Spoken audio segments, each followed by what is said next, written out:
My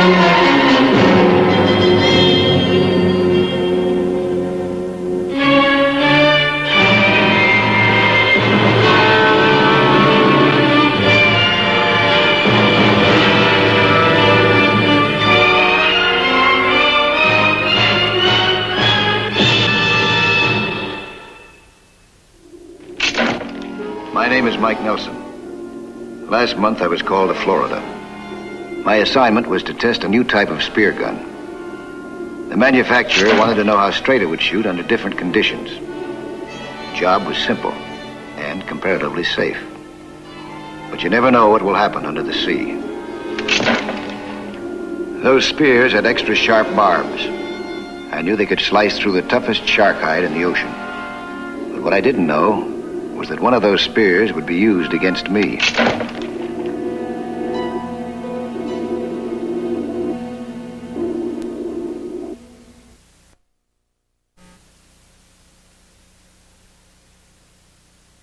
Remote beach. One afternoon, the surf began to get heavy, so I decided to climb out before I got pounded senseless. But as I left the water, something made me turn. I scanned the huge combers that were rolling in like thunderheads. Suddenly, I caught a glimpse of flailing arms behind one of those huge waves.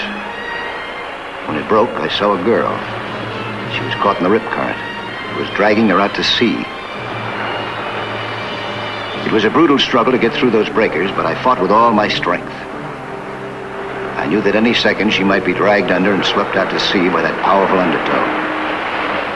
Luckily, I reached her in time. I dragged her clear of the rip current and got her ashore. But I had to carry her. Passed out. That puzzled me. She was breathing well enough, but her heart was pounding like a rivet gun. Then I noticed something even more perplexing. She had bruises on her shoulders, but no other signs of injury. I looked to see if somebody was waiting for her on the beach. There wasn't a soul. I couldn't understand this. Why had she been swimming alone? Why was she unconscious? There was only one thing to do. Get her to the hospital.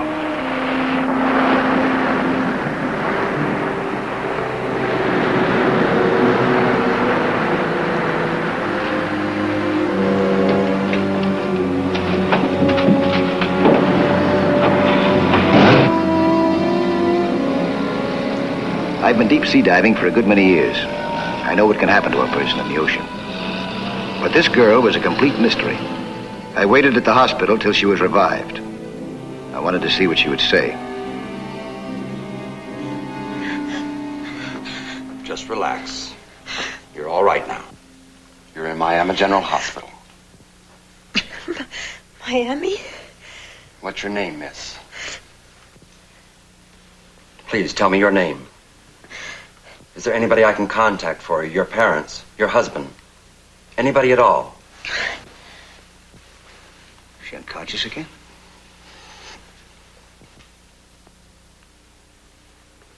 She's suffering from exposure. She needs rest. You better put her into a bed, nurse.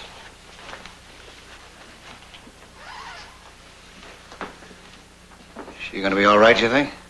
Oh, I think so. You're sure you don't know who she is? I'm positive.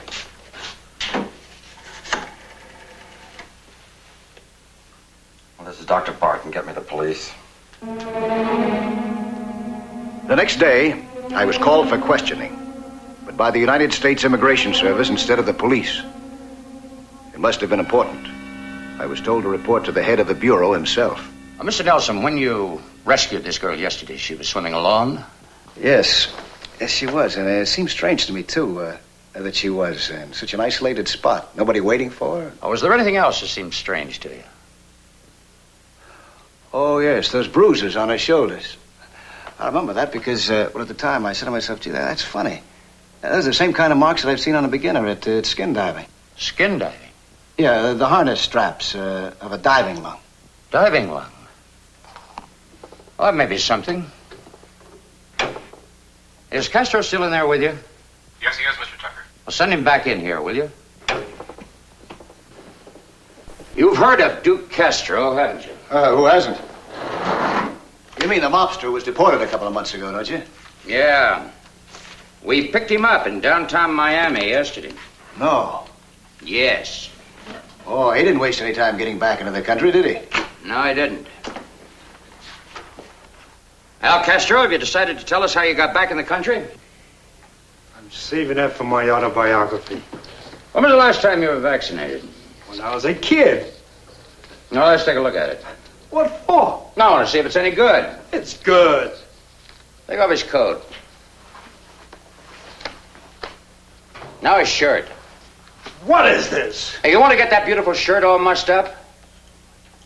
Castro took his shirt off, and there were the same dark bruises on his shoulders. You satisfied? Bruises caused by the straps of heavy diving lungs. And believe me, my lawyer's going to hear about it. Take him away.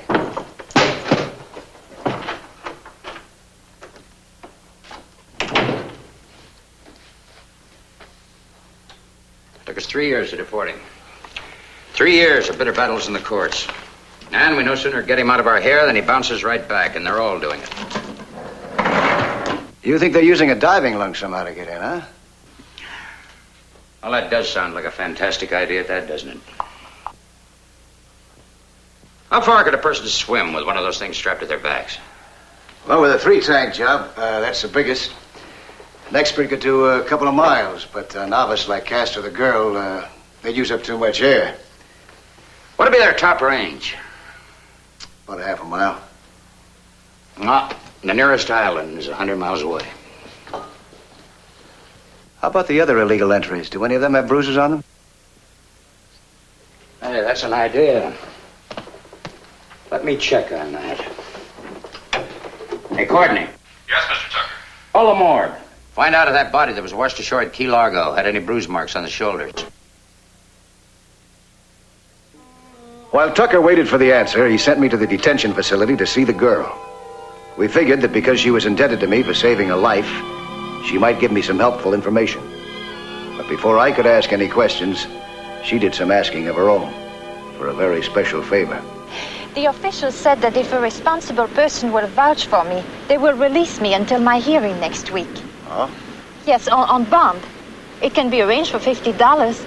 I can guarantee to pay it back in a few weeks. Well, I don't know anything about you. I don't even know your name. And Mr. Tucker tells me that you've refused to answer any questions. Please. I know I give you little reason to trust me. But I promise I will tell everything I know at my hearing next week. Why'd you tell it now, then? I cannot. If I arrange for you to get out of here, how do I know that you won't just go off and leave me holding the bag?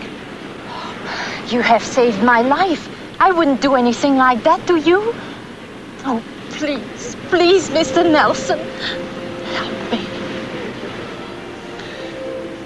Okay. I'll go check with Mr. Tucker. Courtney. Yes, Mr. Tucker. Courtney, prepare a bond. I'm releasing number 8566 in Mr. Nelson's custody. I will, Mr. Tucker. And the morgue just got back to me. Very pronounced bruises on the shoulders. Somebody's sending a lot of 3-tank diving lungs. You want me to check into it? No, my men will take care of that. You concentrate on number 8566. And good luck. Thanks. I'll check with you. I got your number.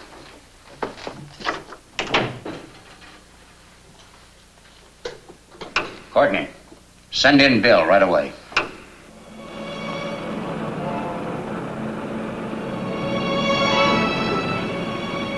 The mystery was right back where it started, in my lap. 110 gorgeous pounds of it. With a charming accent, but no desire to tell what she knew. We checked out of the immigration service gate. Mike Nelson and a girl. A girl who could have been a key figure in a vicious scheme to repopulate the criminal ranks of our country. But instinct told me that she was a decent person, worthy of my trust. So I tried to relax. Headlights appeared in my rear-view mirror from time to time. I didn't know they belonged to just one car. The car that was following me.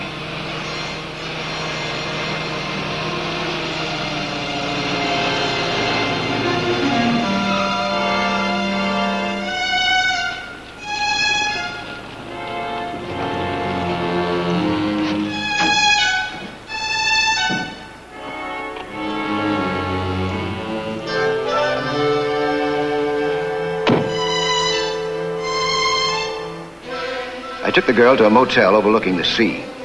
While I was checking her in, someone lifted a spear gun from my Jeep. He was after the spear itself, the one with razor-sharp barbs. As I got the girl settled in her room, the man with the spear kept out of sight. Take your coat. This isn't exactly the Ritz, but it's comfortable. And you got the ocean at your back door.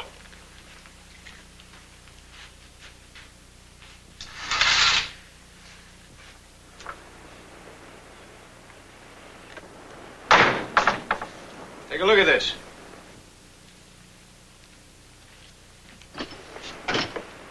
How's that for a view, huh? You like the ocean? It's very frightening. It's also very fascinating. You ever been underwater with a lung? Skin diving, I mean? It's late. I'm sorry, but I'm very Yeah, tired. I know. All these patio doors locked from the inside, so I guess I better sleep out here tonight. The immigration department wouldn't like it if I lost you. Neither would I. Before I locked her in the room for the night, she helped me make up my bed on the patio. She seemed to be a very nice person, but for some reason, known only to herself, she still kept her identity a secret. You know, you're not as big a mystery as you think you are. No? No. For instance, the way you work, the way you make this bed, you probably came from a large family. Lots of brothers, lots of sisters. I could have been a maidservant, too. I doubt that. I'd say that your family was well off. That you went to private school, you studied painting, ballet, maybe even took piano lessons, huh? Violin. Violin. I bet you were a pretty little girl. Probably had a lot of friends, went to a lot of parties. You're very wrong. I was a homely little girl, and there were no parties. There. I hope you sleep with comfort.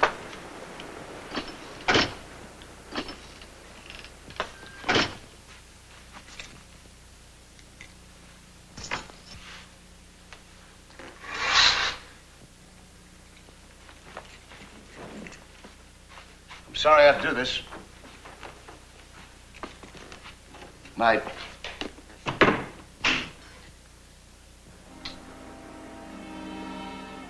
I was more mystified than ever. How could that girl be mixed up with a man like Duke Castro? I recalled him standing there in Tucker's office with an arrogant grin on his puss. He didn't care if they threw him out of the country again. He knew he could get right back in. One thing was clear. I had plenty to worry about. But I didn't dream it would hit me so directly or so soon.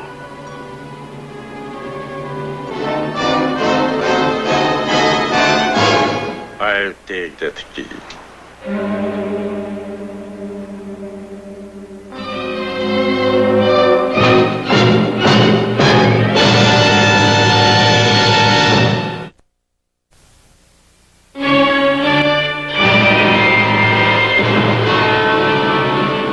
The girl I knew only as number 8566 had been in my custody only an hour.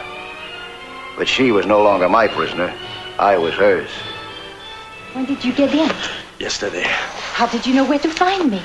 When I learned you were not at the hotel, I waited outside the immigration service. When you came out with him, I followed you. What about... a Schenk? Tomorrow.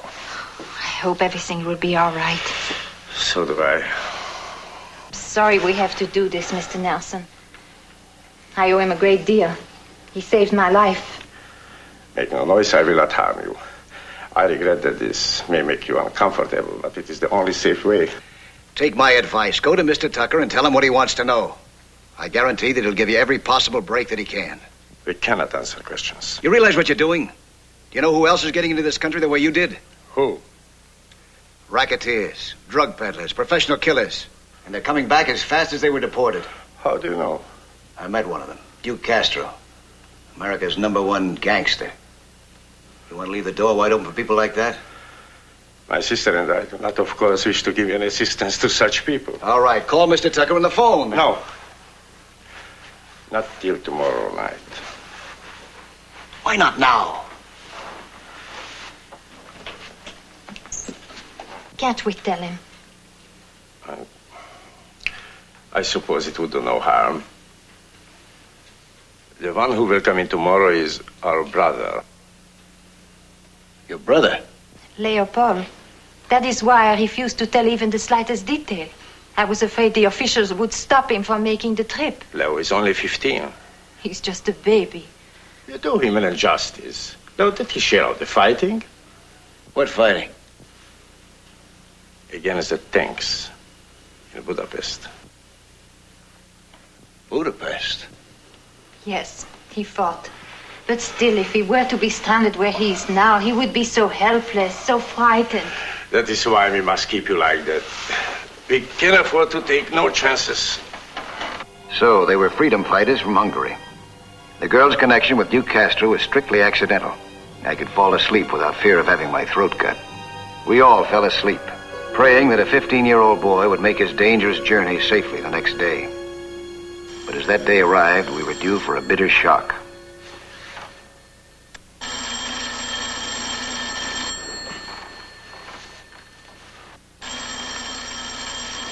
Not a word about us.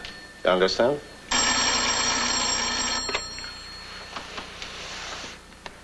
Hello? Mike, I'm sorry to get you up so early, but I thought you'd like to know. Your suggestion paid off. What was that? How about checking on those diving lungs? The manufacturer gave me the name of a dealer who's been selling a big lot of them. A customer named Cal Evans. Runs a fishing boat service out of Key West. The Coast Guard has him reported leaving San Cristobal this morning. San Cristobal? Yeah, it's a small island about 100 miles southeast of here. What are you going to do? I'll catch you red-handed, I hope. I'm shoving off in a patrol boat right away. Did you find anything out about the girl? No, not yet. Now, this looks like the lead we've been waiting for. I'll see you when I get back. Good luck. Thanks. What is it? The immigration service. They are going to intercept Evans. Intercept him? It's a border patrol boat. Oh, no. What will happen to Leo? He'll be taken under custody. Oh, no, he won't be. That man Evans, he promised to tow me in close to shore. And then, yes, but a boat came by and he cut me loose a mile from the beach. That's why I almost drowned. You mean Evans is towing your brother? Yes, underwater, on a sea sled. A sea sled, of course. When he sees that patrol boat, he will cut Leo loose. Yeah, and he'll be a lot further than a mile away from the beach, too. Oh, Bella, we must do something quickly. You bet we do. Come on. Get me out of this. Bella, please. Cut me Bella, loose if you want to save your brother. Cut me loose. We borrowed a fast boat from the motel pier and shoved off. Bela took the wheel while I got my diving gear ready. I hoped that there would be no need to use it. That was a pretty thin hope.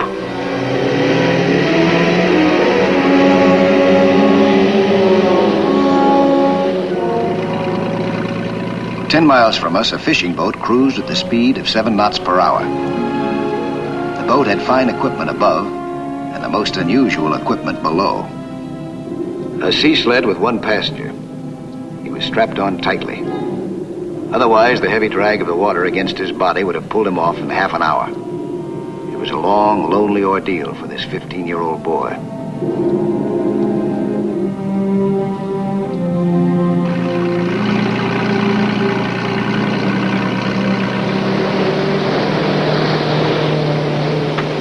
Won't it go any faster? It's wide open.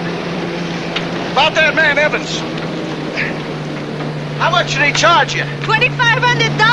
Yeah. As we raced out to sea, they gave me all the information that Tucker needed. How they had met this man Evans, and how he had towed them one by one underwater past the Coast Guard and Border Patrol. The Border Patrol boat was heading to sea at 35 knots. The weather was clear. Visibility, several miles. It would be easy to make contact with Cal Evans. But to take him by surprise was impossible. Hey, Cal, there's a boat up ahead.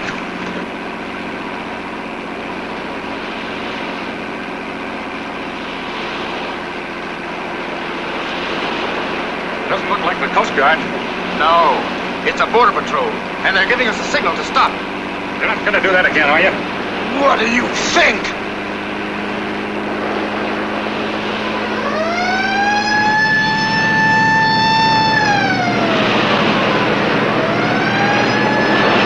Leo Benedict was no stranger to terror.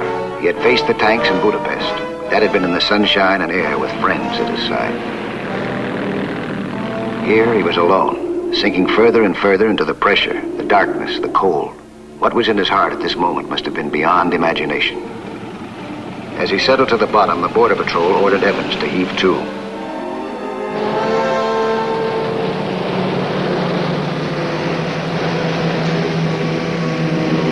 There! Some boats!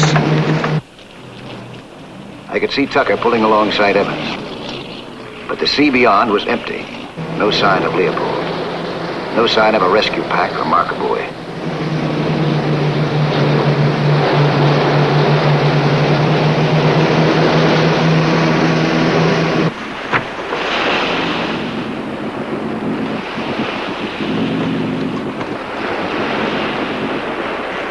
Hey, what's going on here? What are you guys looking for? We know you've been buying diving lungs. Where are they? I sell them in the Bahamas.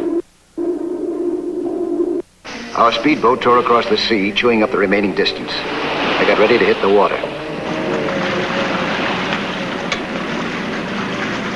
What have you been towing? Pulled a boat off the sandbar this morning.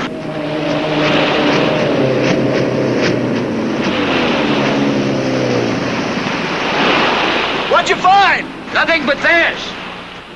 You cut him loose to drown like me.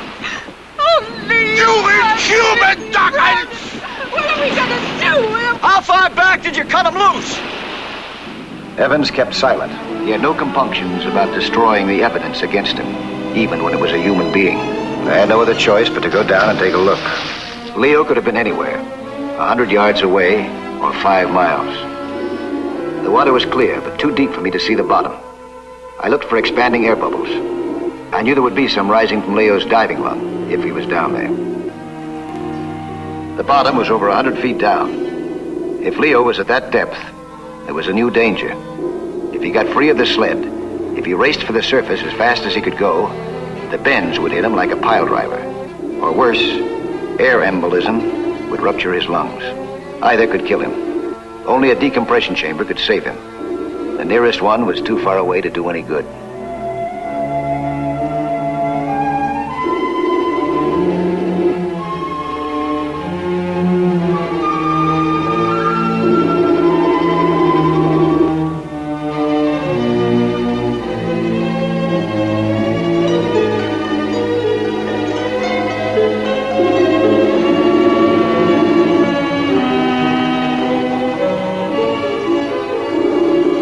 Spotted him, still on the bottom and still strapped to the sled.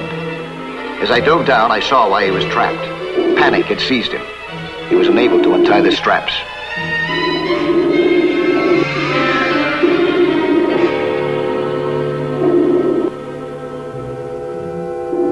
I began cutting him free. It was good to know the door had been slammed in Duke Castro's face. What's more, the mystery of number 8566 had been cleared up.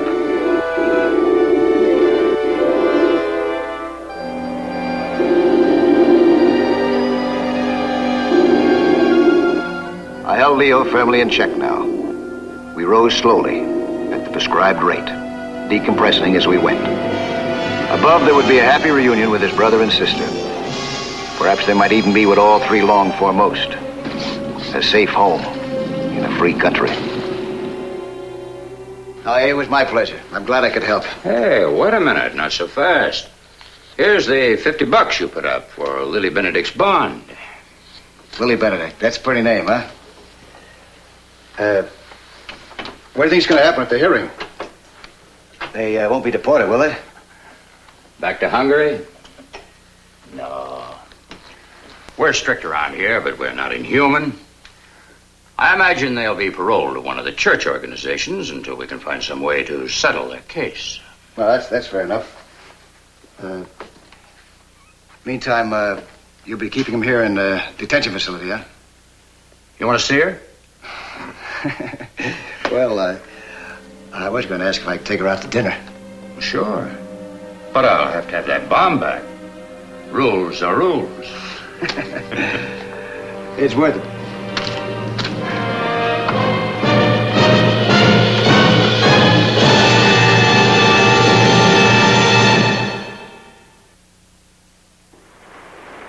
Hello there. I'm Lloyd Bridges. Skin diving is fun and adventure for young and old, but it can be dangerous.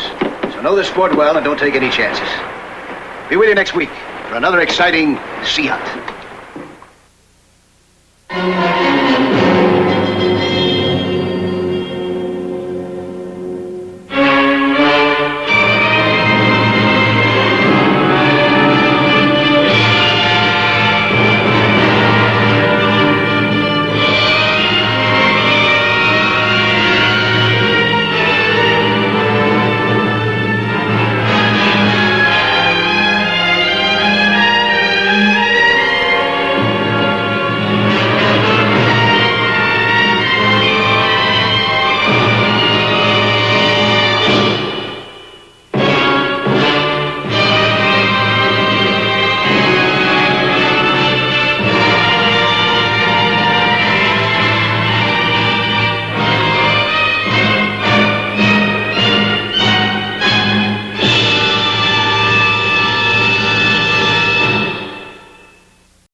The barge of the U.S. Geodetic Survey was anchored a few hundred yards out at sea.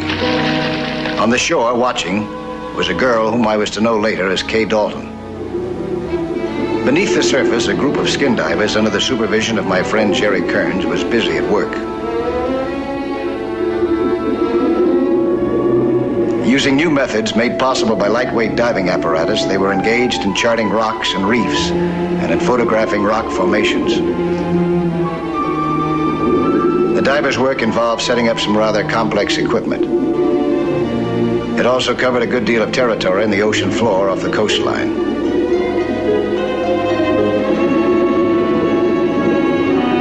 How much of this the girl on the beach realized, it would be hard to say, but there's no question that what she saw seemed to fill her with anxiety. And had I known what was going through her pretty head, the chances are that I'd have been filled with anxiety too.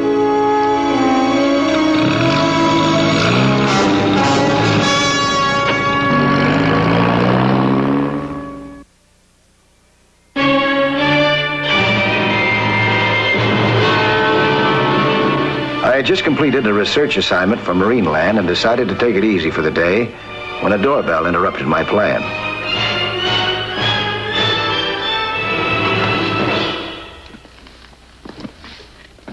Mr. Nelson?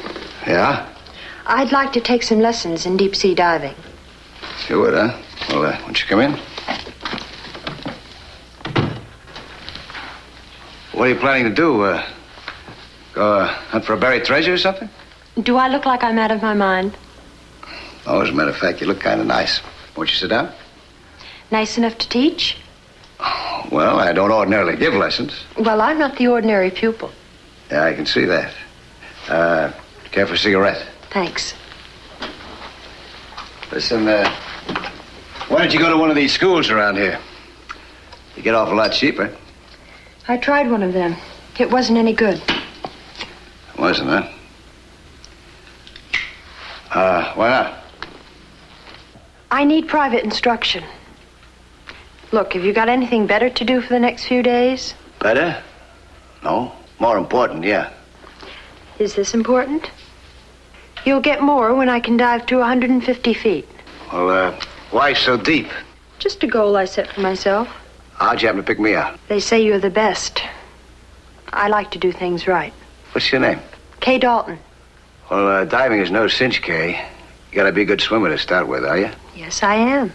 All right. Meet me at 10 o'clock tomorrow morning at the pier, huh? Thanks. Make it 8. Let's not waste good sunshine.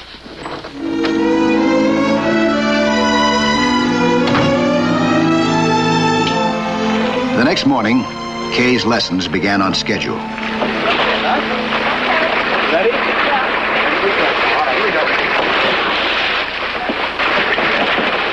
I realized right off the bat that she was anything but the strong swimmer she claimed to be.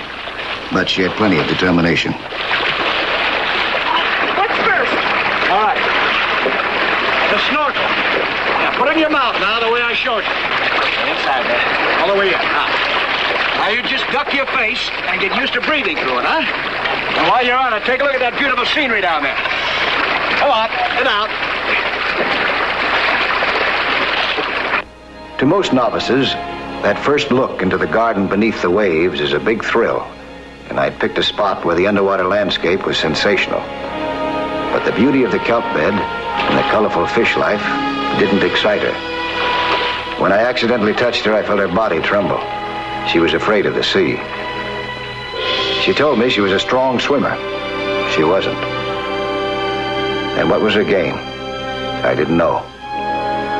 Whatever it was, I didn't want any part of it. So at the end of the day, it was time for some frank talk.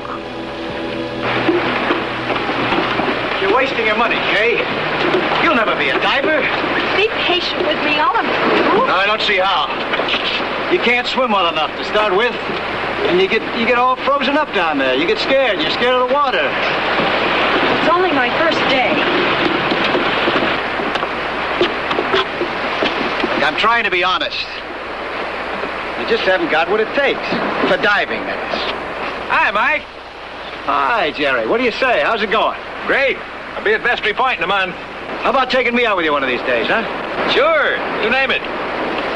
Say, who's your beautiful friend? Kay Dalton. Meet Dr. Jeremiah Kearns of the Coast and Geodetic Survey. Howdy. Be with you in a minute, Jerry. Take your time, buddy. Don't rush it. Look, don't feel badly, huh, Kay? Here. I'll give you your money back. No, I want to go on. I'll do better, I promise. Look, Kay. Please. Give me a chance. That's all I ask. All right. I'll meet you here the same time tomorrow, huh? Thanks, Mike.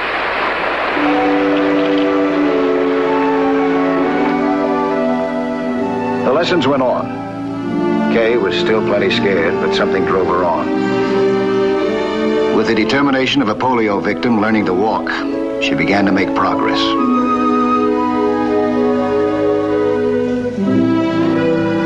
Learning how to equalize the pressure on her ears, mastering the principles of the diving lung, and making shallow dives with it. In a week, she was ready to start making deeper dives, working gradually down to her goal of 150 feet.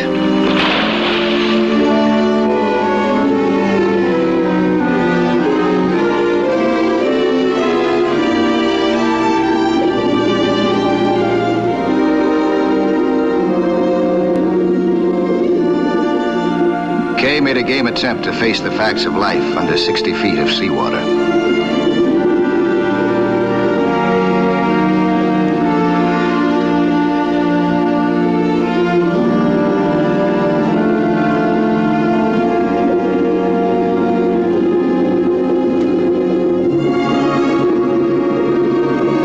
One look at a giant manta ray made her forget every diving rule I had drummed into her head.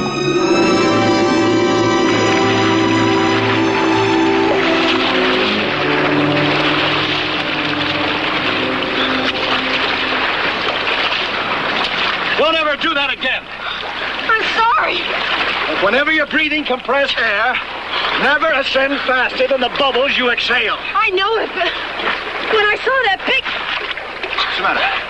You got a pain? All right, get aboard. I'm going to take you to the decompression chamber.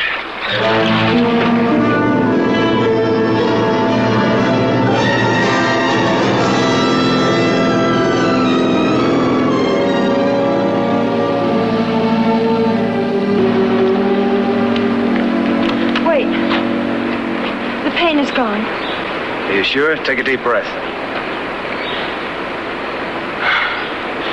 I'm positive. Now, you're plenty lucky. Diver can rupture his lungs if he doesn't exhale the compressed air on the way up. From 60 feet? From as little as 10 feet. Air gets into the bloodstream. Could have been curtains for you down there. You realize that? What was I supposed to do? Stand there and let that creature eat me alive? That creature was a manta ray, and I've told you about them. They never attack a human being unless they're molested. All right, let's get dressed, huh?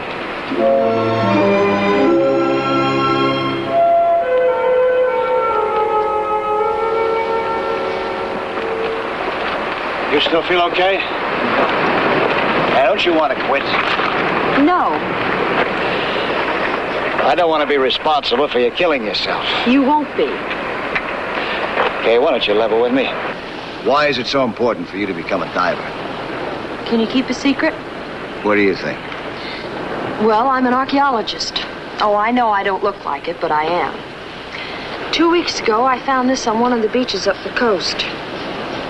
I'm convinced it was brought from Mongolia thousands of years ago. Thousands of years ago. Yes, the early descendants of the Incas migrated from Asia about 5,000 B.C.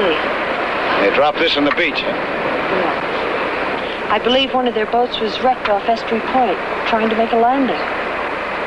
If so, there'll be other relics down there. Perhaps even part of the boat itself. What do you propose to do about all this? Well, this is a big chance for me to make a name for myself. Now, wait. You think that you can do this kind of diving all by yourself? Well, not now, but surely after more lessons. Well, more lessons won't do you any good, Kay. You get panicky and you forget what you've been taught. You just don't have the right temperament for it. Do you mean you're quitting? Yeah, and you better quit, too. Before it's too late. I think I know what you're up to. You want to help that geodetic survey man. Well, I gotta admit that that's more my line of work, but that's not the main reason. Listen, I already told you why. You understand, don't you really? Sure. I understand. I hoped she would listen. It's too bad I was wrong.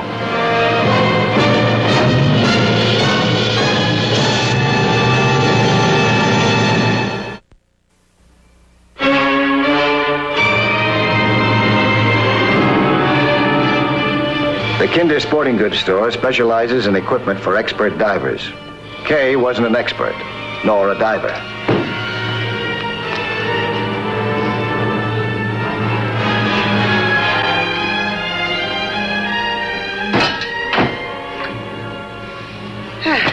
There we are. All checked and tested. Don't you have a single tank? Yes, I have one. You're sure this is the best kind? Absolutely. It's the latest thing. You know how to use it, don't you? Yes, I've had lessons. From whom? Does it matter? It sure does. I don't want any accidents on my head.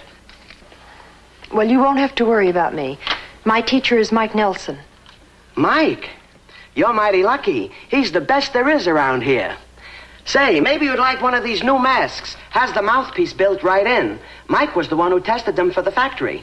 All right, I'll take one. They'll be in next week. I'll put one aside for you. Oh, well, I can't wait. The mask you have here is good enough. Sure thing. That'll be $152.18. Mighty glad you decided to go with me this week, Mike. Well, I think it's only fair to tell you that I have an ulterior motive. I want to get a line on your new sounding technique. Who you think you've been kidding? I knew it. Look. Now, tomorrow we'll anchor right here, see? And then we can work this reef over here. You know, I think there's a new sandbar building up here between these reefs and that point. It's right about in there.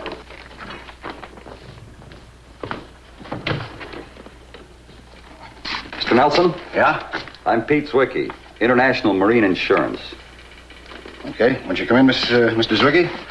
This is Dr. Kearns of the Coast and Geodetic Survey. How do you do? I'm checking up on a friend of yours, Joanna Mason. Joanna Mason? I don't remember anybody. You know her all right. She's been out on your boat every day this week. Oh, it's Kay Dalton. I mean, at least that's what she told me her name was. What's she up to? I mean, learning to dive. Well, would you mind telling me why you're so interested? Oh, I don't mind telling you. Her boyfriend took my company for $250,000. Sam Lewis. Sam Lewis? Well, say, isn't he the diver that looted that sunken ship off Japan last year? Yeah. Got away with a shipment of industrial diamonds. We intend to get them back. Well, don't look at me. I don't know where they are. No? Well, now, wait a minute. I don't understand. Didn't they put Sam Lewis in jail? But he still has the stolen property hidden somewhere. Well, as I recall, he claimed that he had legal salvage rights. Well, the court made it crystal clear he didn't. Well, what's that got to do with the girl? She starts taking diving lessons. Maybe the diamonds are hidden in the ocean. She plans to bring them back up. Hey. Maybe you got something there. Either of you two know anything about archaeology? Yeah, I know a little bit. What's this? It's an Inca god from Latin America. That's what I thought it was. She told me it came from the Orient. Well, what a line she gave me. Did she say anything that might indicate where the diamonds are? No. Hello. Jeff Kinder calling, Mike. I wonder if you'd do me a favor. Tell that beautiful pupil of yours that I got her a one-piece face mask and ask her if she still wants it. Beautiful pupil. When was this? Thanks, Jeff. Yeah, tell her. Listen to this. After I told her that she ought to give up trying to be a diver, she went over to that fella's place and bought a complete diving outfit. She's probably out there using it right now. Yeah, we gotta stop her somehow, before she kills herself. Call her up. I don't have her number. You got it? Yep. Yeah. 82346.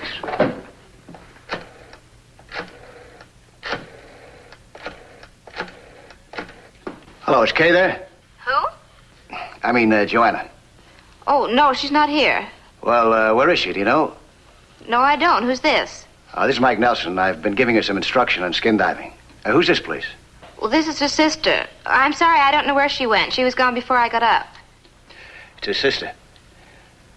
Tell me, do you know if she's been in contact with Sam Lewis? Well, that's her business, not mine. It's her business if she kills herself, too. But you wouldn't want that to happen, would you? Kills herself? Yeah. If she goes diving for those diamonds that Sam Lewis hid at the bottom of the ocean. But she told me not to worry, that she knew how to... Believe me, she'll kill herself. She hasn't got the ability or the experience or the stamina. But I don't know where she is. She didn't tell me. Wait. Sam's letters. Maybe it says something in one of them. You know where she lives? Yeah. Start reading those letters. We'll be over right away. Let's go.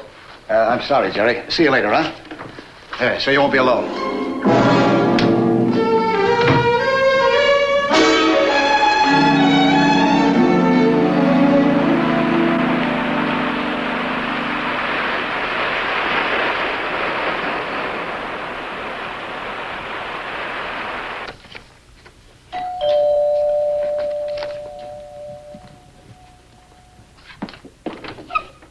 Mr. Nelson? Yes. This is Mr. Zwicky of the insurance company. How do you do? Listen, I've been going through all these letters, and I can't find a thing. Maybe Lewis is afraid of the prison censor. Except for this one. Now, maybe this is something. Dear Joanna, your news about Mom is very upsetting. Well, his mother's been dead for 10 years. And here's something else. I wish you'd drop in on her and try to get her up out of the doldrums. And doldrums is hyphenated. Isn't that funny? Yeah, doll drum. And drum is underlined. Hey, what do you make of this? Will you take a picture of Mom for me? You can borrow the lights from Tom Carey and Bill Hickey. Arrange them according to the enclosed diagram. That's no way to set up lights. Who are these fellas, Tom Carey and Bill Hickey? I never heard of them. Carey. Admiral Carey Beacon Light. That's just up the coast a few miles from here. Of course. And Hickey Point Light. That's just this side of it. Yeah. Then what's Mom? $250,000 worth of diamonds at the bottom of the ocean between those two beacon lights. Let's go. Thanks. Wait. Listen, Joanna's basically a decent kid. This is all Sam Lewis's fault. Please, give her a break. Let's just hope that we find her in time.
found her car without Kay.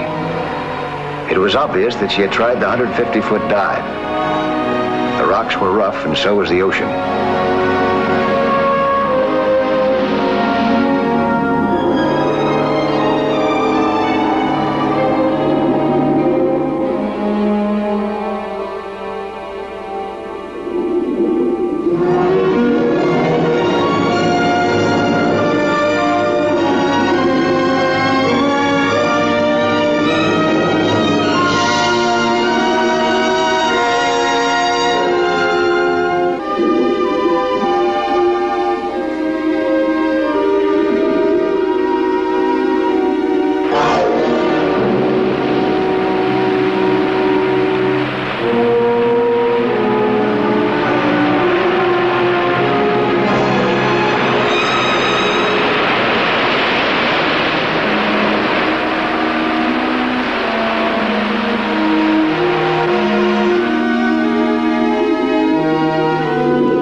Looking for her bubbles.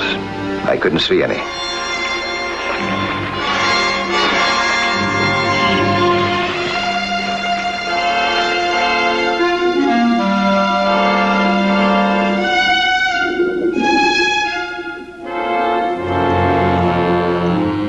There was no percentage in hesitation.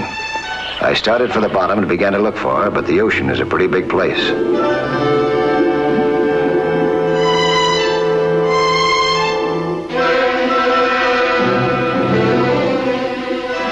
When I noticed her, she was hanging onto the rope of the oil drum, forgetting everything I taught her about decompression. I had to stop her ascent to save her life. She gave me quite a struggle, but I held on to her firmly until she quieted down.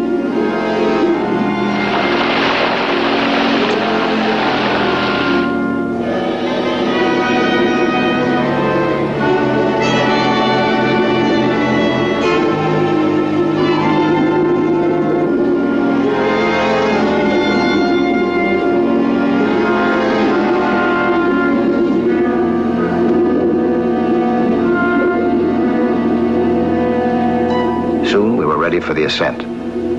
I brought her up slowly, obeying the laws of decompression to avoid embolism or the bends.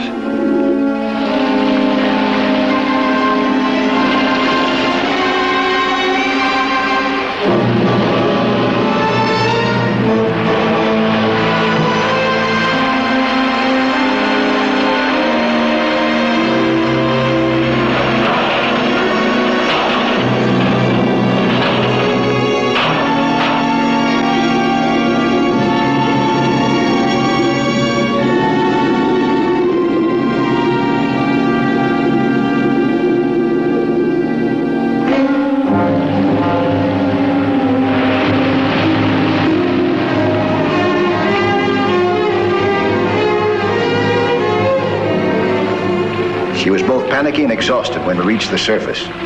She gulped for air and fought to swim for shore.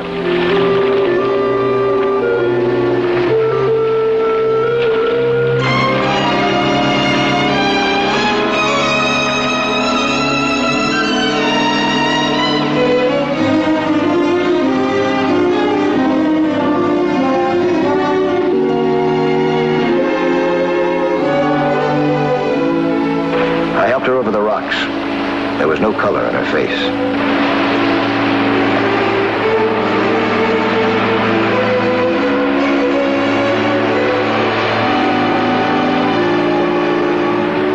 The insurance detective was checking the diamonds on the beach.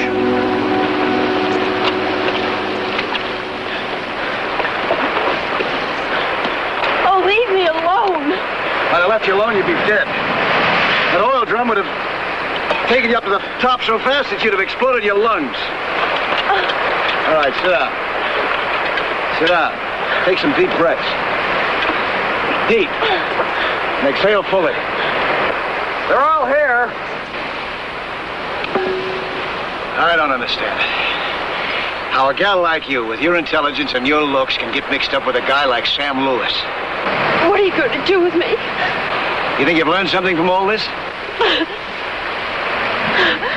Yes.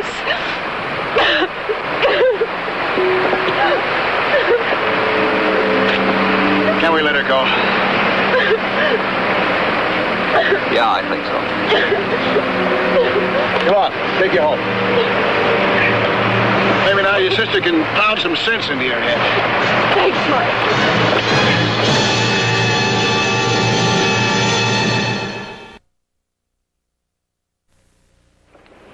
Hi, I'm Lloyd Bridges, inviting you to join us for another action-packed story of underwater adventure 1 week from today.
Till showtime.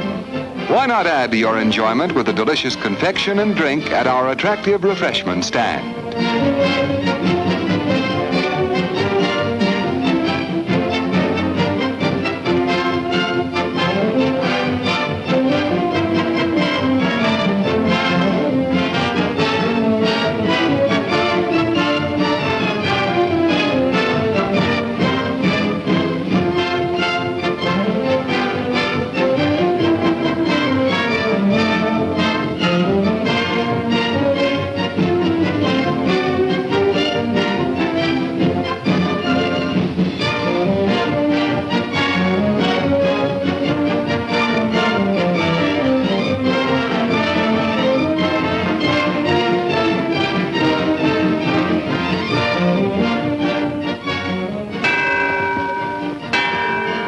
2 minutes till showtime.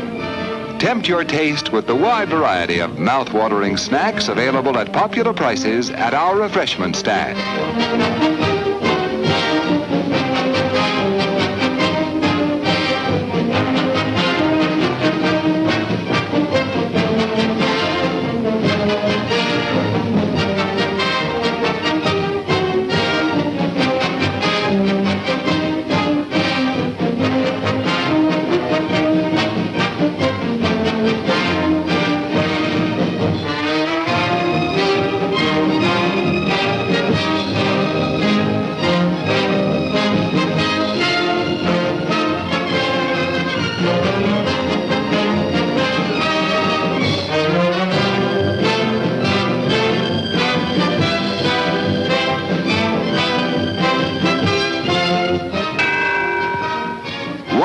Till showtime. Satisfy yourself with a thirst-quenching drink. Your favorite beverage awaits you at our refreshment stand.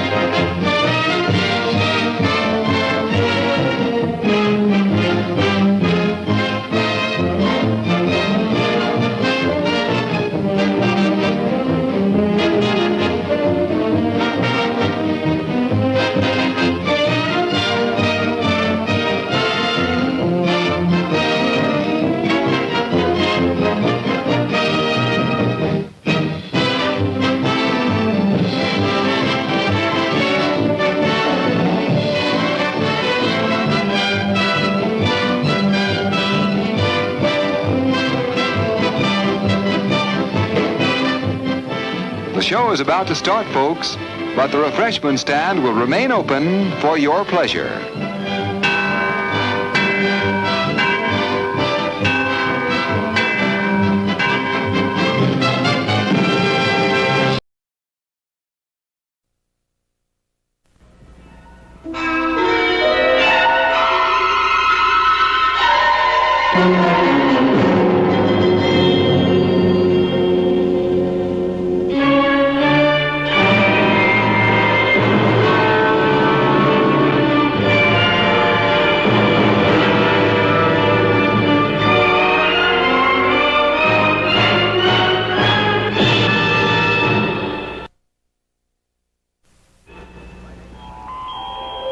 My name is Mike Nelson. I spend a lot of my time underwater because it's my occupation, but not usually under these kind of conditions. This assignment was different from anything I had ever attempted. I was working for Dr. Bradley at the university on a physiology problem that was familiar to every skin diver. How much could a swimmer improve his lung capacity by training? The wires I was wearing were connected to a machine that registered the stresses on the lungs and the cardiovascular system. After 2 weeks, my limit of endurance was up to 1 minute and 52 seconds, a 6% increase over the last test, but still a long way from the world's record established in 1913 by a Greek sponge diver. At the time, it was only an experiment. There wasn't the slightest inkling in my mind that all too soon my lung capacity would be put to a practical test, and that 2 lives would depend on the success of my training.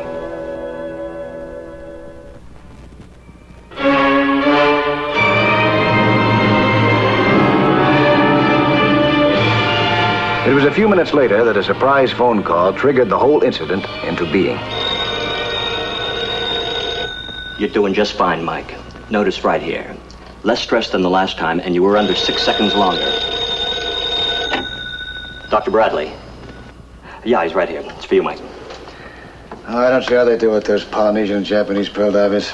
You realize they stay down twice as long as I do? Hello? Hi, Mike. I've been paging you all over town. Who's this? Jenny Wallace. Jenny, wow, nice to hear your voice. Thought you were in New York. When'd you get in town? About an hour ago. What are you doing back at school? I thought you already knew everything. I'll tell you all about it when I see you. Where you staying? Hollywood Riviera. All right, pick you up at 7. I'll see you then, huh? An old flame, Mike? Yeah, that's right. Past tense. See you in a moment, Doc. Right.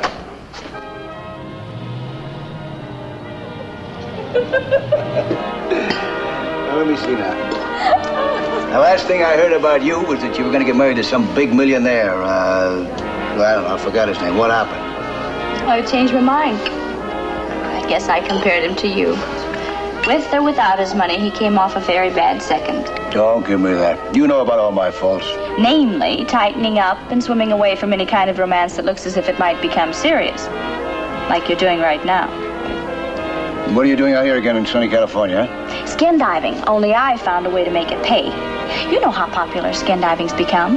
Well, I took up photography along with it, and I talked the editor of Outdoor Sports into giving me a job as their underwater photographer. You're out here on an assignment then, huh? Well, not exactly. He wants to see a sample of my work first. Oh, what are you going to show? Found out about a wreck off the coast of San Diego. A Japanese barge has never been photographed, so I thought I'd take a crack at it. Oh, that sounds interesting. Interesting enough for you to come along with me? I'm sorry. I just put my boat up in dry dock. That's no problem. I've got a boat all ready for charter. Well, I'm also tied up in this research assignment at the university. Research? What are you wasting your time with that stuff for? You should be interested. We're trying to formulate a safety code for skin divers. Right now, we're working on improving lung capacity in case anything should happen to a diver's equipment. That still leaves your weekends free, doesn't it? We could do it easily over a Saturday and Sunday. I'm sorry, Jenny. I'm not interested. What have you got against me? You don't remember, huh? What? That I told you to give up skin diving before you killed yourself and anyone else who was involved with you. That isn't fair, Mike. Now you're bringing up the past. That was 3 years ago. Will you give me credit for growing up a little since then? Everybody's entitled to a second chance, you know. Well, Mike Nelson. Golly, I haven't seen you in ages. No, not since last week. Jenny Wallace, Johnny McGowan. Hi. It's a pleasure, Miss Wallace. Mike, I've been meaning to invite you down to the point. Been diving for lobster down there that big. How about making a day of it Sunday and bring along your beautiful friend here if you'd like? Oh, thanks just the same, Johnny, but I'm busy at the university. I'm doing some work there. Ah, too bad. I was hoping you'd join me. Well, perhaps another time. It's been nice meeting you, Miss Wallace. My pleasure. Hope to run into you again soon. So long, Mike. So long, Johnny. Oh, looks like you made another conquest. It's easy with everyone but you. Waiter? Mike, I really need your help. This job means a lot to me. The following day, we modified conditions by raising the water temperature in the tank. I found I could remain more active in warmer water and sustain my breathing longer. The visit from Johnny McGowan was not unexpected. I had a hunch he'd be showing up sooner or later. It was sooner.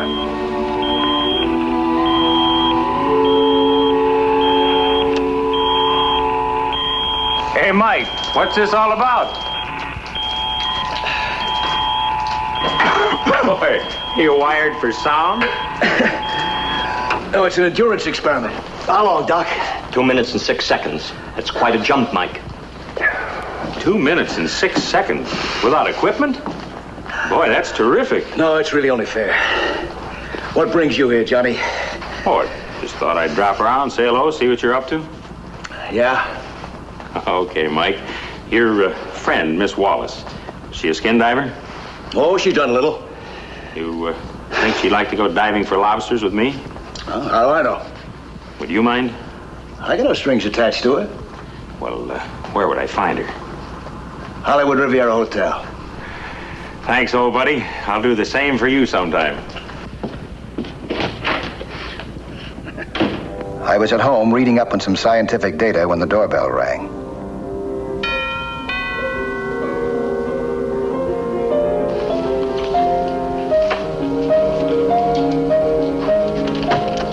Oh, hi, Johnny. Hi, Mike.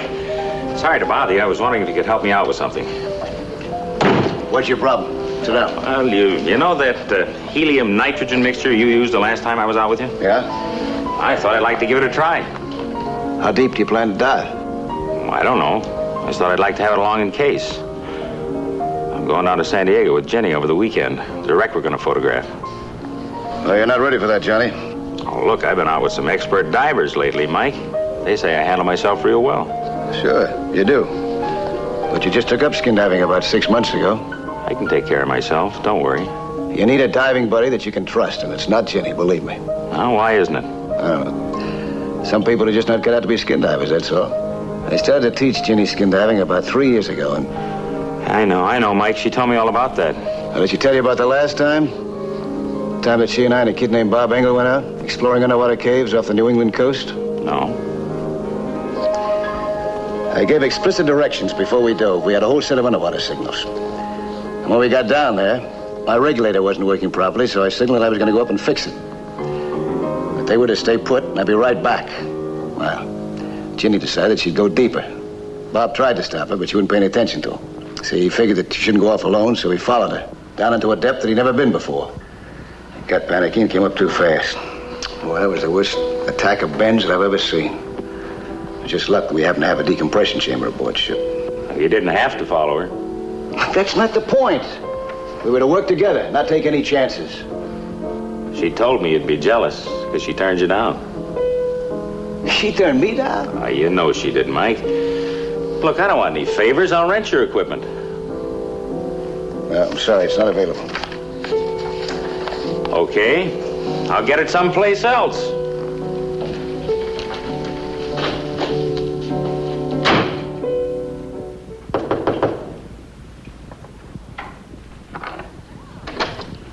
Well, this is an unexpected pleasure. I thought you were all tied up at school learning your lessons. Johnny came over to see me last night. He says he's going to San Diego with you. That's right.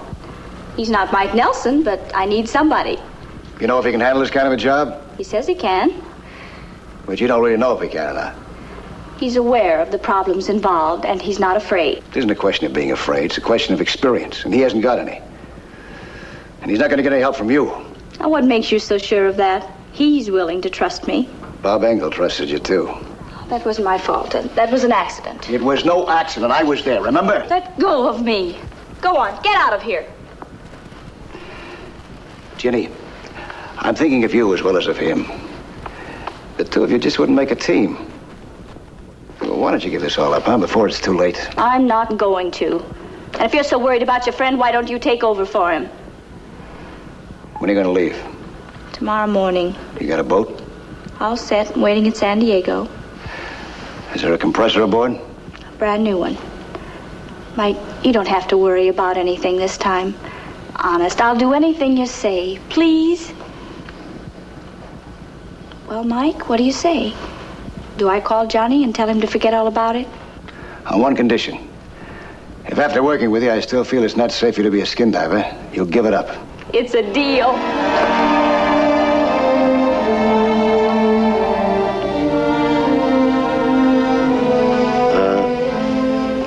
Better keep this strictly business this time, huh? I'll pick you up tomorrow morning. About 5 o'clock.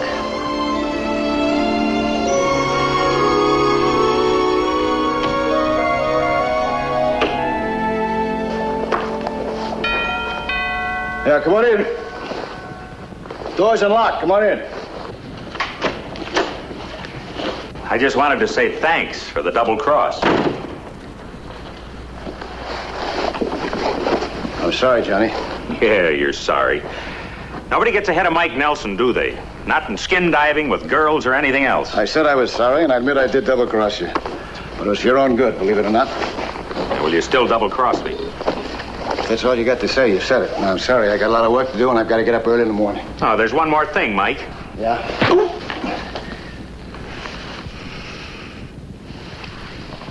You got it out of your system now? Or would you like to go a few rounds?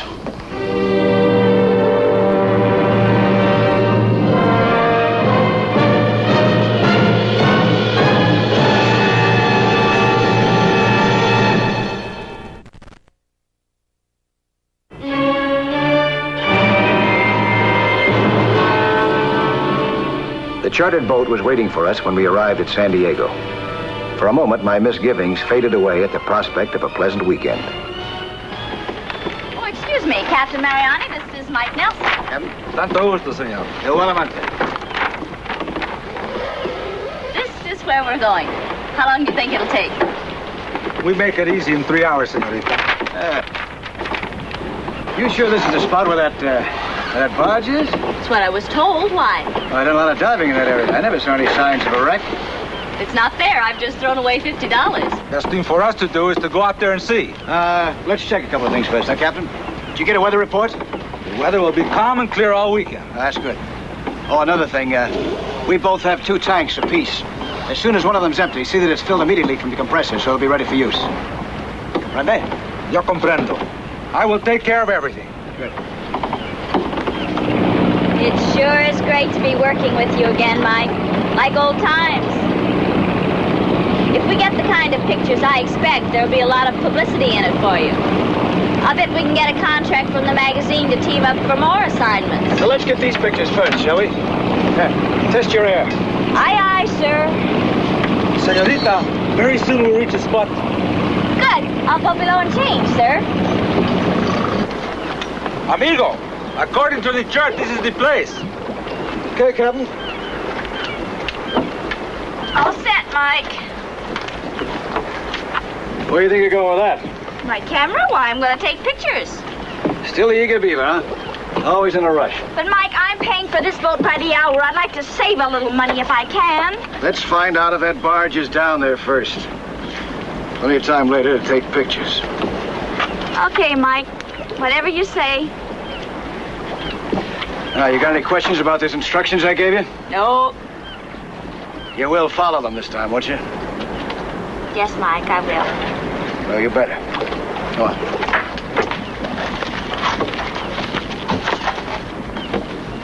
Now, when we get down there, watch for my signals. Do exactly what I tell you to do. You don't have to dive very deep. Bottom's only about 50 feet here. All right, let's get wet. Buena suerte and good hunting. No matter how many times you go underwater, there's always a new thrill, a feeling of conquest. It was that way as Ginny followed me into the depths below the sea. Gradually, day turned into night, and man's world of sun and air and earth turned into the silent murkiness of another world. We were 42 feet down when I thought I saw something. I signaled to Ginny.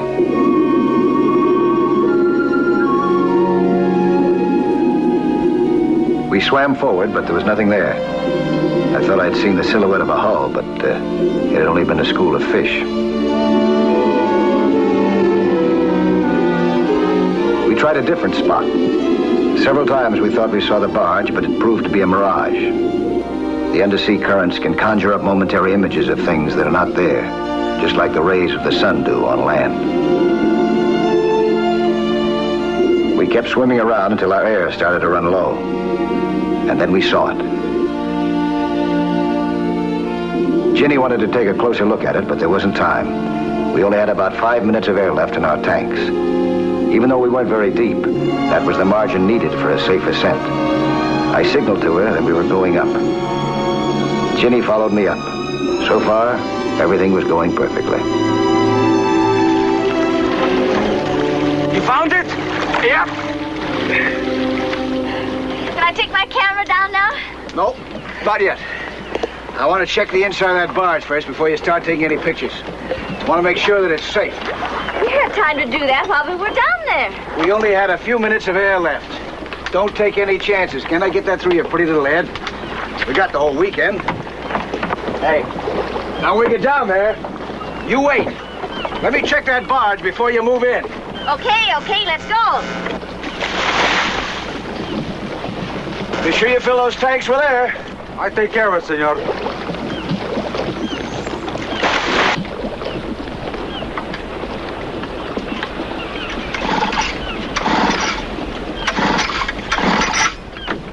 Ahora, ¿qué pasa, pues? Otra vez, ¿qué pasa con esta?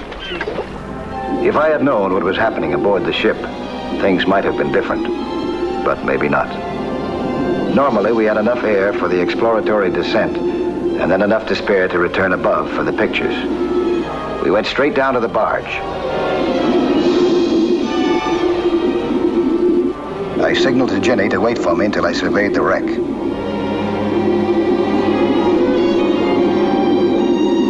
I started to check over the barge. This was the dangerous part. The barge was made up of concrete and was broken in places. One false step here and a diver could be trapped.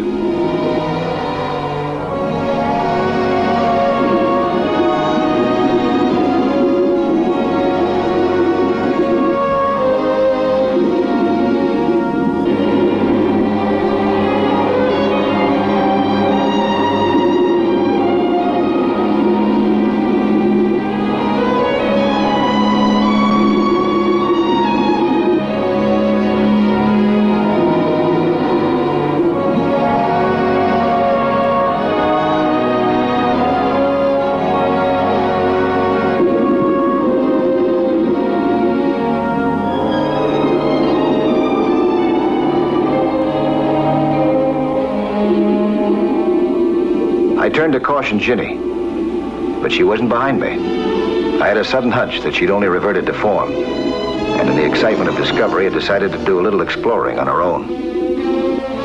I headed for the other side of the barge.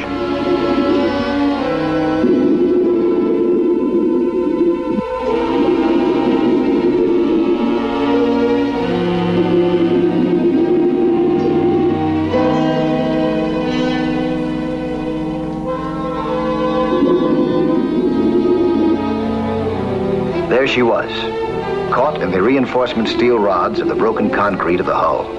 In trying to get loose, she had only become more entangled.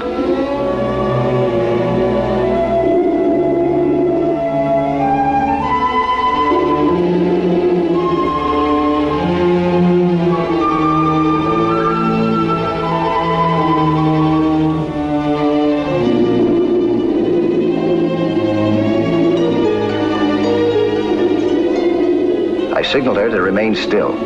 I'd have to surface to get a crowbar to pry her loose. Her air was starting to run low. I filled my lungs with air as deeply as I could, then took off my tank and put it within Ginny's reach, in case she should need it before I returned. She understood. One thing to be said for Ginny, she didn't scare easily. ¿Qué pasa con esta tontería?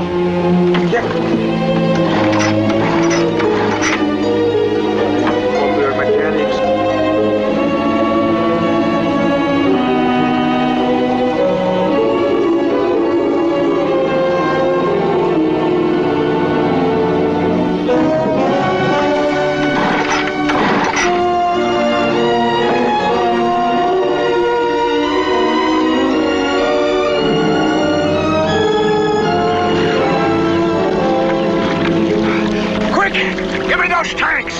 I could not fill the tanks. That miserable compressor conked out again. Conked out? Sometimes she works, sometimes no. Today, no. Oh. Something wrong? She's trapped down there. She's only got about 10 minutes of air left, including my tank that I left with her. Madre de Dios, what do we do now? Why did you tell her she had a new compressor? Didn't tell her nothing about new compressor, senor. Oh, that girl. Give me some kind of an iron, huh? Something I can try with. Here, senor. Radio the Coast Guard. Tell them what's happened. Tell them we need air. I radio them right now, senor. I filled my lungs. The lab experiment was going to be put to practical use. With luck, the Coast Guard might possibly reach us before Ginny's air ran out, but we couldn't count on it.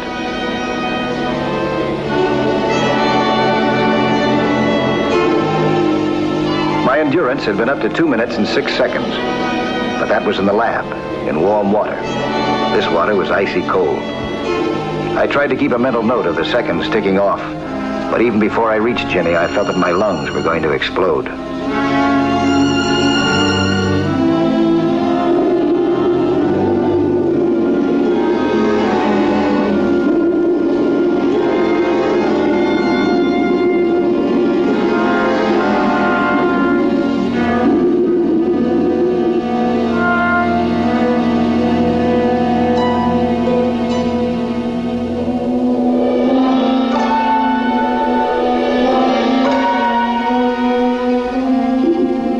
One attempt to pry her loose, but even as I tried, I knew I couldn't do it on this dive.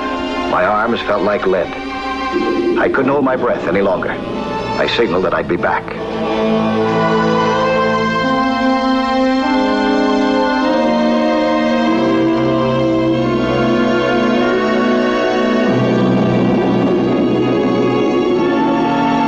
I thought I'd never reach the surface. Any second, I thought I'd have to give up.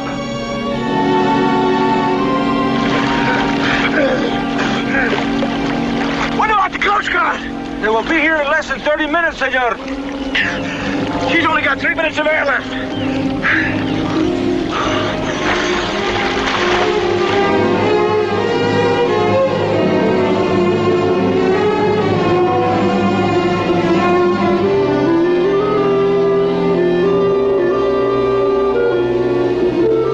As I reached Ginny's side again, I knew that this had to be the last dive. With hardly any air left, there wouldn't be time to surface and come down again. If I didn't succeed now, in a matter of seconds, she'd be dead. A strange sensation was starting to overcome me. I had no strength left. Nothing mattered now, not even self-preservation. I knew that any second now, Ginny would be out of air. I made a last desperate attempt with the crowbar. I heard a crack. The reinforcing rod that imprisoned Ginny bent backwards. I pulled Ginny out, and we surfaced towards safety with our last breath.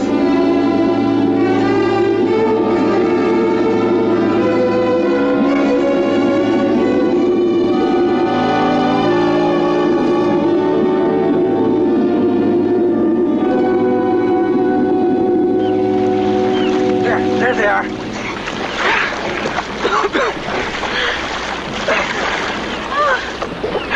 You okay, Ginny?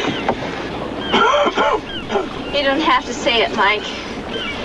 I'll never go skin diving again. Ever. Yes, you're right. I just wasn't cut out for it. I thought you would never come up, senor. You know how long you were down this last time without a diving long? 3 minutes.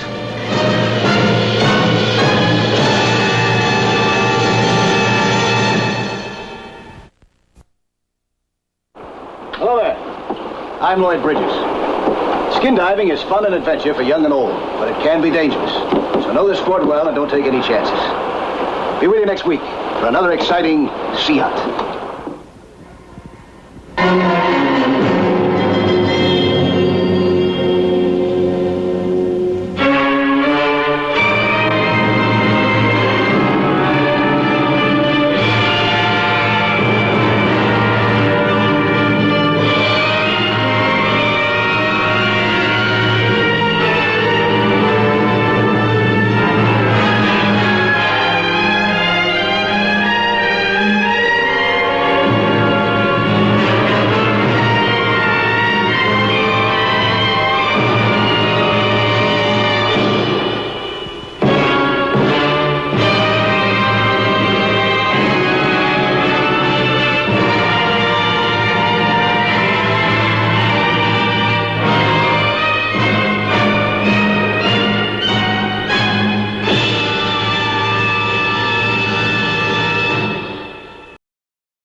The city was built around 12 lagoons and their connecting channels.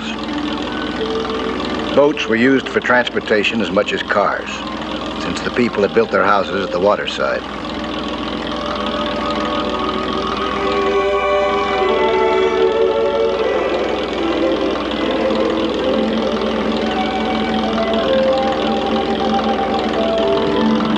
One of the lagoons penetrated the business district. On the morning of September the 12th, a fisherman had dropped his line over one of the embankments. A nervous fisherman. Nervous because at the end of his line there was no hook. There was a plumb bob.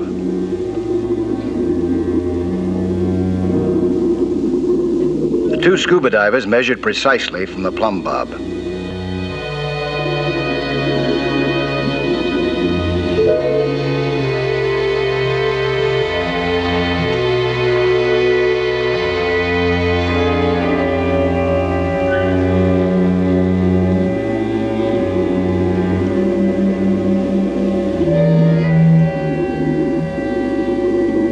Carefully drew a circle around the measured point. A point directly outside the underground cash vault of the Coast Bank, where the receipts of the town's numerous resort hotels were guarded.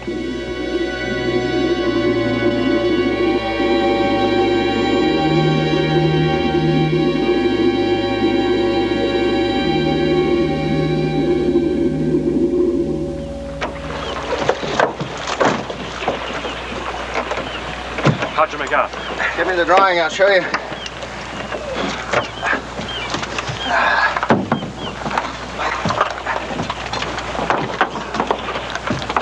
Okay, now that's the center of the tunnel.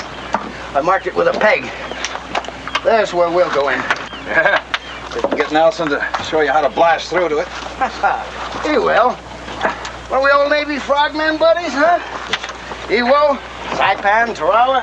If it's not airtight, I want out. It is airtight, and you're in. I waited a long time for a crack at this job. All I needed was someone to show me how to get through that embankment. And Nelson will show you. Even when he doesn't know, he's showing me. Come on, let's get this tub moving. $1.5 million in cash, 7 feet behind that embankment. And if anyone can show us how to get into that bank vault, Nelson's the man.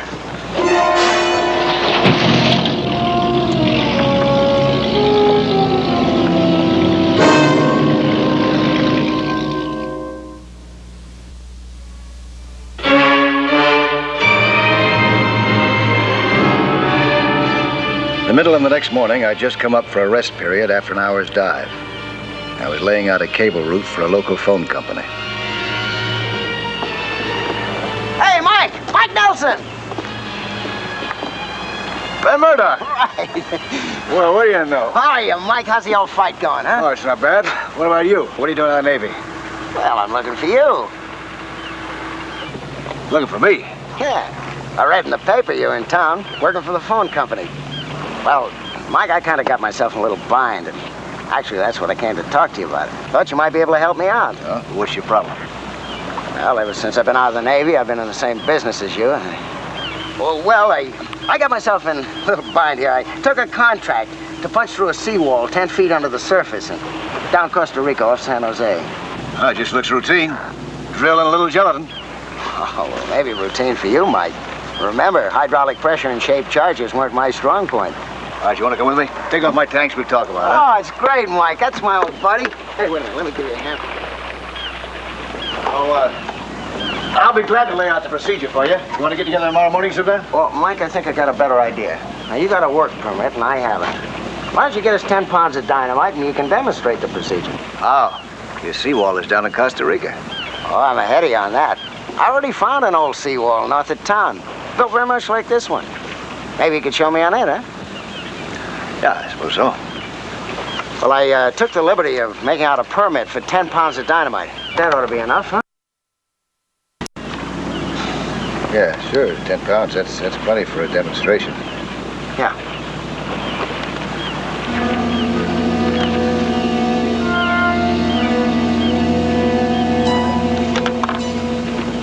You never know it's a 10. That'll get you 70 pounds without any questions. Great. We'll store 60 pounds aboard, and I'll give Nelson the other 10. And I'll take him over to the old seawall in the morning. The next morning, Murdoch and I were at an old seawall north of town. The air compressor was needed to power an underwater jackhammer. The first phase of the operation was to breach the face of the concrete wall. At spaced intervals, I marked the places to drill holes about an inch in diameter.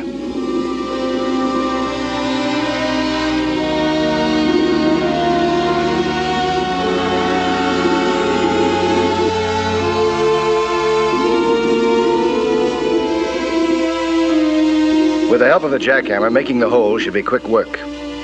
I showed Murdoch how it had to be done.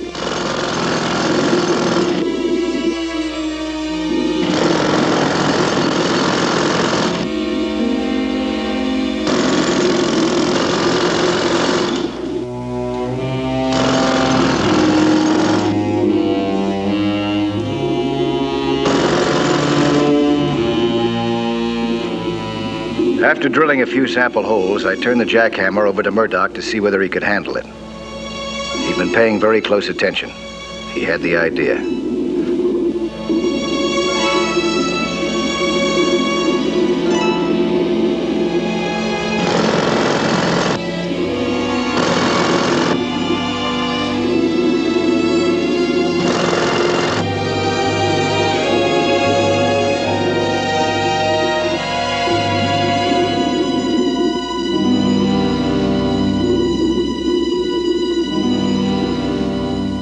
Next, the dynamite.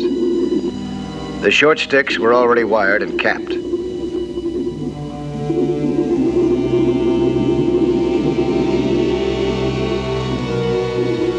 I placed the first stick in one of the holes so that the detonating wire protruded.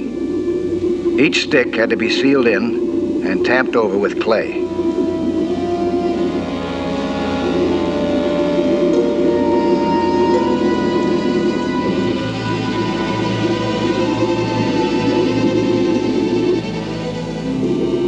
Again, I indicated to Murdoch to duplicate the operation. He was a very willing pupil.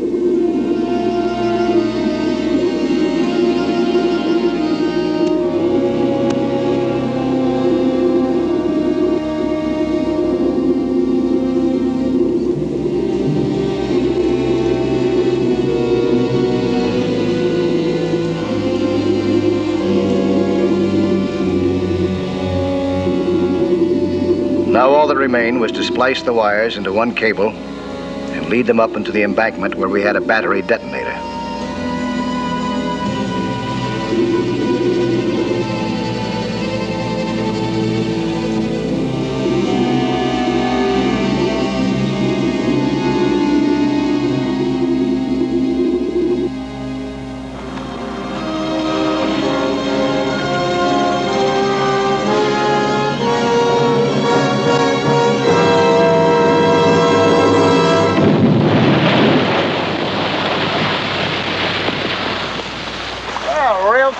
Wasn't it?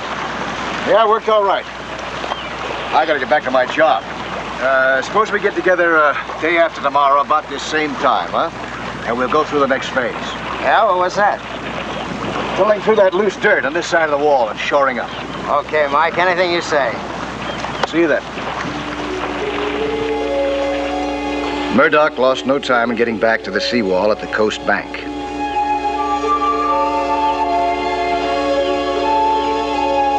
In 2 hours of work the next day, he completed preparations to breach the face of the wall.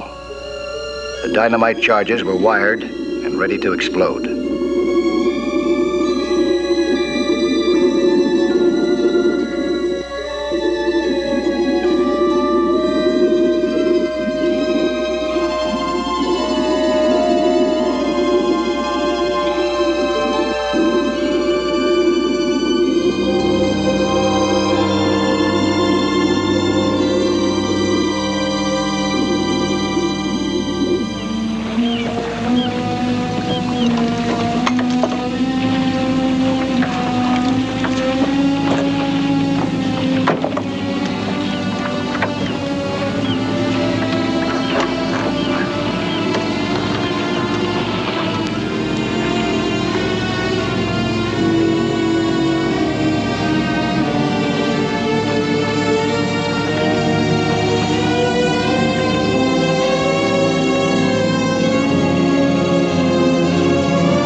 Let's go see what happened.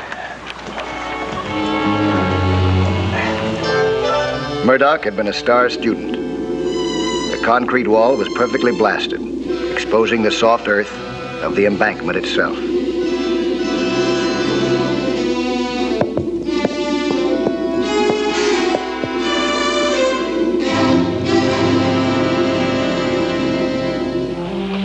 Two days later, I was back at the old seawall with Murdoch. Using a short length of shoring pipe, I showed him how he'd have to excavate the hole by degrees. The shoring pipe would be shoved in as the earth was brought out. Murdoch understood and was grateful for my help. I did everything but give him a diploma.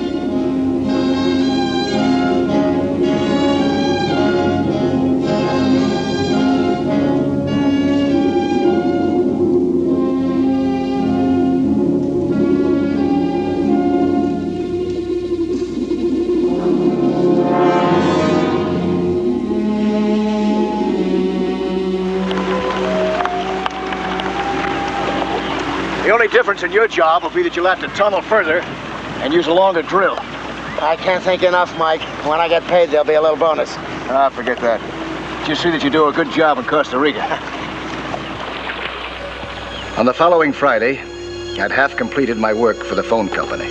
That was the day my old buddy feeling for Murdoch went sour. Nelson? Yeah, that's right. I'm Wade, State Inspector, Explosives. Oh, well, nice to know you. What can I do for you? Well, not much, to tell the truth. I was in the neighborhood, so I thought I'd drop by. See how you were doing with all that gelatin you bought the other day. Wait a minute, all that 10 pounds? 10? I thought it was 70. Oh, just 10.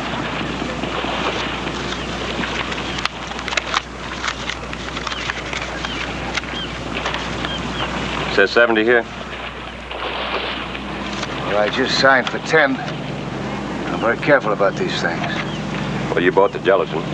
And you know the difference between 10 pounds and 70. No, I just signed for it. A friend of mine picked it up. Give him a call at his hotel. Okay, thanks. Hotel says Murdoch isn't registered there. Says there hasn't been anyone there by that name any day this week, or this month. You sure you got the right hotel? I got the right hotel, but I think I got the wrong man. Oh, I'm sorry I'm after checking into this. Now, wait a minute. I think I know how I can get a lead on him. He said he had no compressor. Well, there's only one place in town that handles compressed air. Yep, I remember him. No, I ain't. No. Yeah, I'll be glad to keep an eye out for him. Yeah. The cops? Yes, sir, Mr. Nelson. I'll call the cops just as soon as I see him.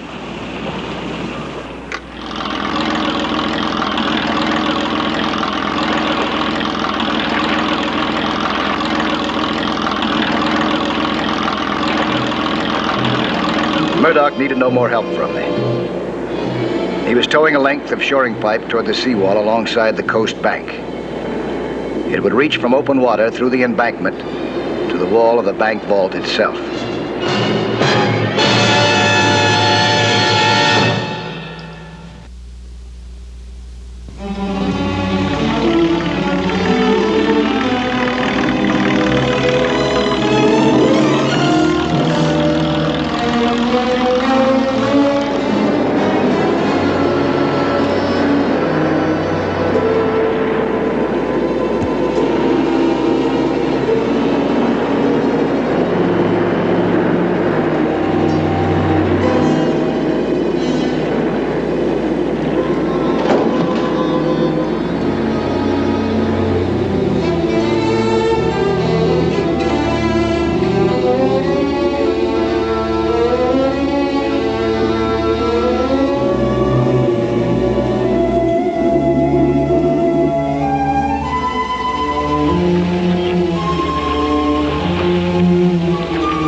Concealed by a 15-foot blanket of water, Murdoch entered on the final phase of his operation.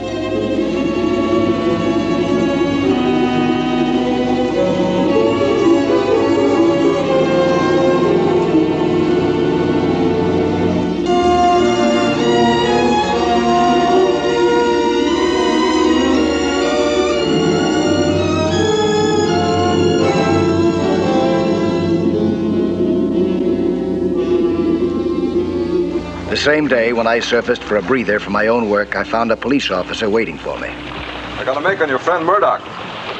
He served time. The Costa Rican government's never heard of him.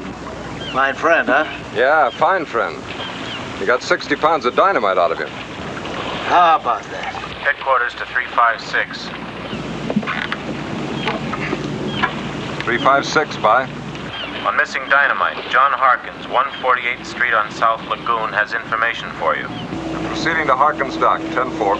10-4. At the other end of the shoring pipe, Murdoch had set his final dynamite charges. This time to blast through the wall of the bank vault.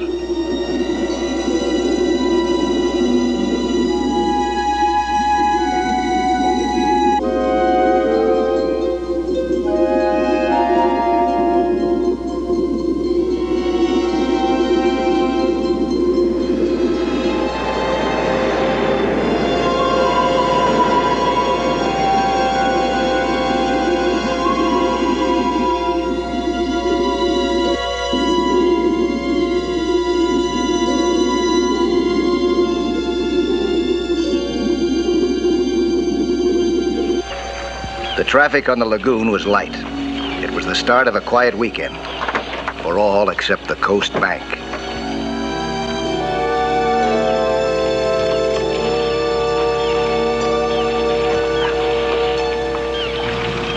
Saw him, Sergeant. I saw him, I did.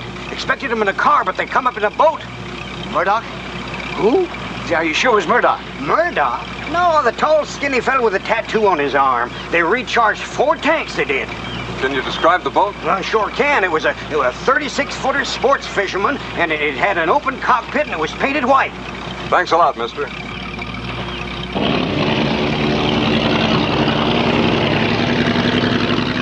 Now we knew that Murdoch was somewhere in the area. The police officer radioed a description of the wanted boat to headquarters. A general alarm to search the lagoons of the city was sent out.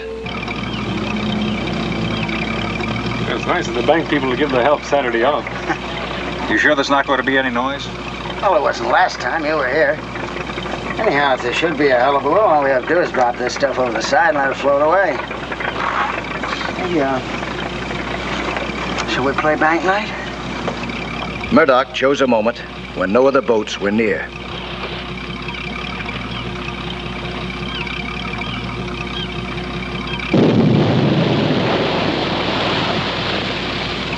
Well, I guess it's time to go for a little swim. A cutting torch ready? Sure is. Want me to go with you? No, there isn't room for two of us in that pipe. I'll let you know if I need you. Give me a hand with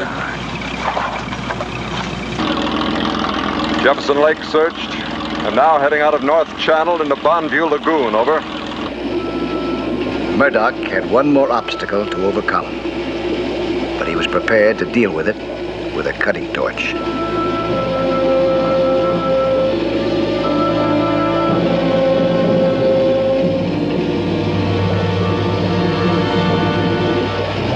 Although the dynamite blast had knocked a hole through the wall of the vault, the steel reinforcing bars still had to be cut. The torch took care of them very easily. The vault was flooded, but otherwise undamaged.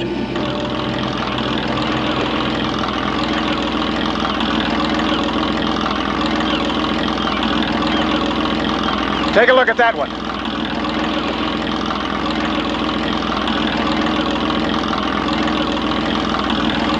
Could be. Let's have a look.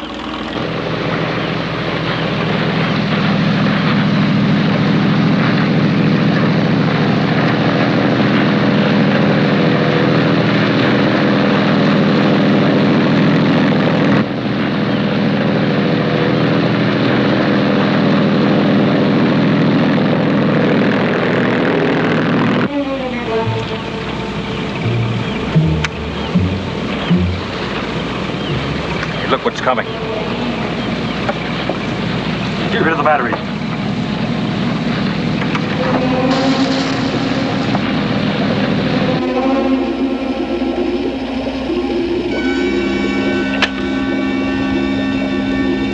Who else you got on board? Well, just the two of us, Sergeant. This your boat? Nobody else's. I'm coming about. Follow me into shore.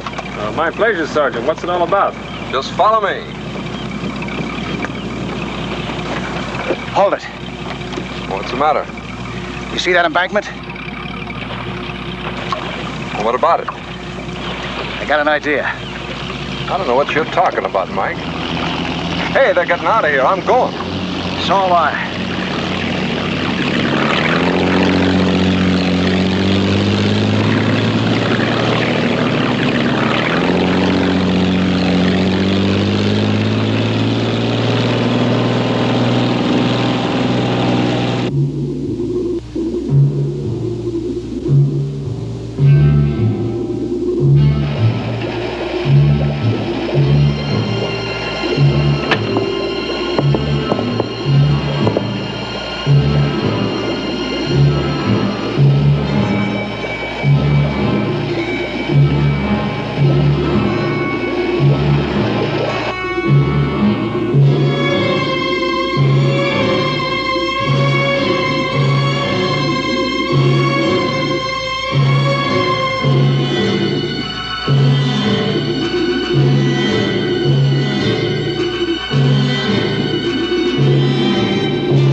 Came at me with a searing white-hot flame.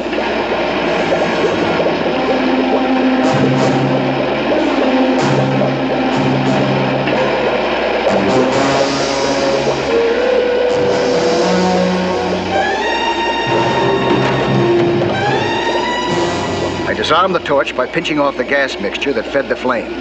The torch went out. Then it was knives.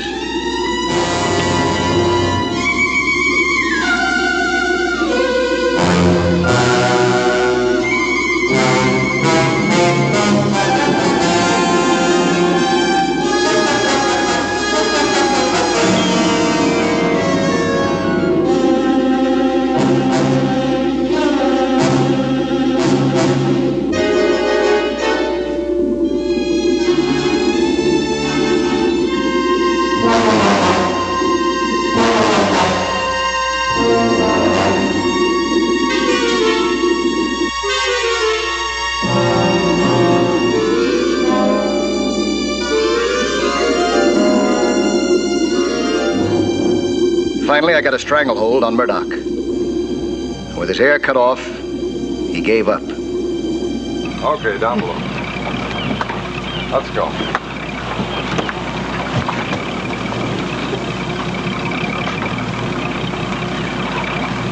I'm going to take in the boat as well as these suspects. Drop me off in the bank on your way. What for? There's a hole in the wall that needs fixing.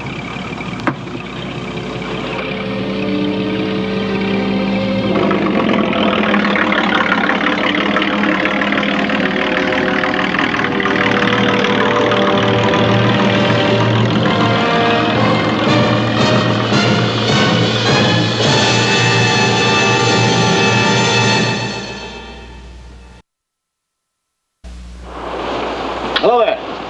I'm Lloyd Bridges. Skin diving is fun and adventure for young and old, but it can be dangerous. So know the sport well and don't take any chances.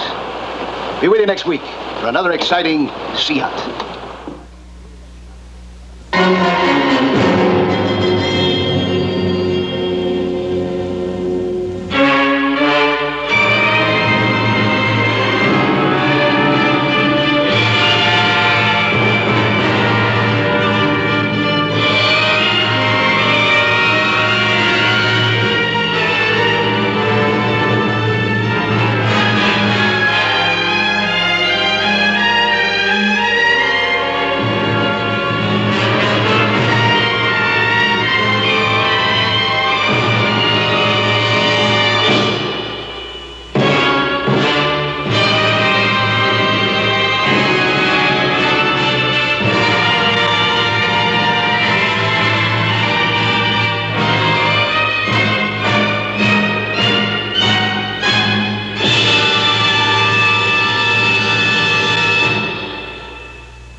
And now, folks, it's time to say goodnight. We sincerely appreciate your patronage and hope we've succeeded in bringing you an enjoyable evening of entertainment. Please drive home carefully and come back again soon. Good night.